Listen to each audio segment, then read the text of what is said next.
One man had the power to trigger the end of the world. He chose to do nothing. That decision lasted 23 minutes, and it probably saved hundreds of millions of lives. Here's what really happened that night. To understand this night, we need to go back further than 3 weeks. We need to understand the world both countries were living in. By 1983, the United States and the Soviet Union had spent almost 4 decades building enough nuclear weapons to destroy human civilization several times over. Thousands of warheads, on both sides, sitting on hair-trigger alert. The entire strategy was built on a single idea. If either country believed it could strike first and survive, the whole system would collapse. So both sides trained, day and night, to detect an attack in minutes and respond before their own missiles could be destroyed on the ground. That's the system Stanislav Petrov worked inside.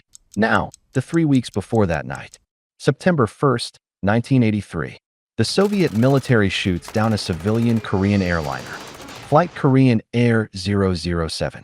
269 dead, among them, a member of the U.S. Congress. Ronald Reagan calls it a crime against humanity, and relations between the two superpowers collapsed to their lowest point since the Cuban Missile Crisis, 20 years earlier. Historians who later studied this period would describe the Soviet system at that moment as geared to expect an attack and to retaliate very quickly if one came. Nervous, prone to mistakes. That's the climate Stanislav Petrov walks into on the night of September 26th. A shift that isn't even his. He's covering for a colleague at the last minute. His job, monitor the Soviet satellites tasked with detecting an American missile launch. The system is called OCO, the Eye, a network of satellites in high orbit, designed to catch the heat signature of a missile engine the instant it fires from American soil. His orders, if a launch is detected, alert the military chain of command. Immediately, not in 10 minutes. Immediately, 12:14 a.m., Moscow time. An alarm goes off. On the main screen, a word in Russian. PUSK. Launch. The system has just detected an intercontinental ballistic missile fired from the American base at Malmstrom in Montana. System confidence, maximum. Every check the machine is designed to run comes back clean. Petrov later said his subordinates froze. He had to start giving orders just to keep the room from falling into panic. Then a second signal, a third, a fourth, a fifth. 5 American nuclear missiles, according to the system, now headed towards Soviet territory.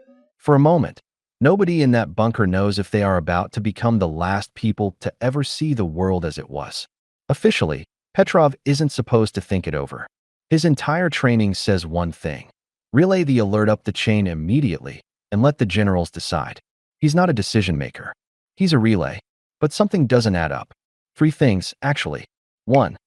A real American first strike would aim to wipe out the Soviet Union's ability to retaliate in a single blow.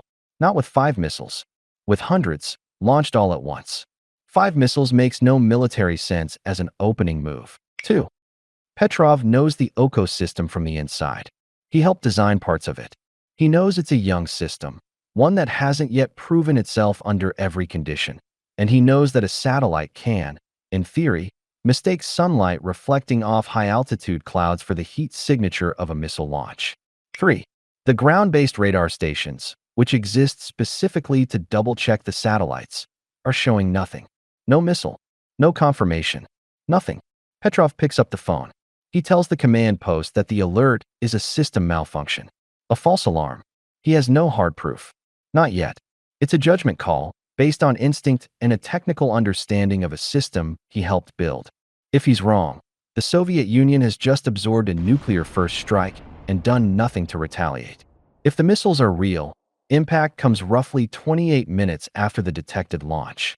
Every minute that passes without an explosion is a minute that still, technically, proves nothing. The missiles could still be in the air. Petrov waits. 10 minutes. 15 minutes. 20 minutes. 23 minutes after the first alarm, still nothing. Petrov was right. There were no missiles. The investigation that followed found the cause: a rare alignment of sunlight reflecting off high-altitude clouds above Montana, combined with the satellite's orbital position, had tricked the OCO system into reading a missile launch that never happened. A flaw nobody had anticipated in a system that was, at the time, still relatively new. Now picture the version of that night, where Petrov simply does his job as written.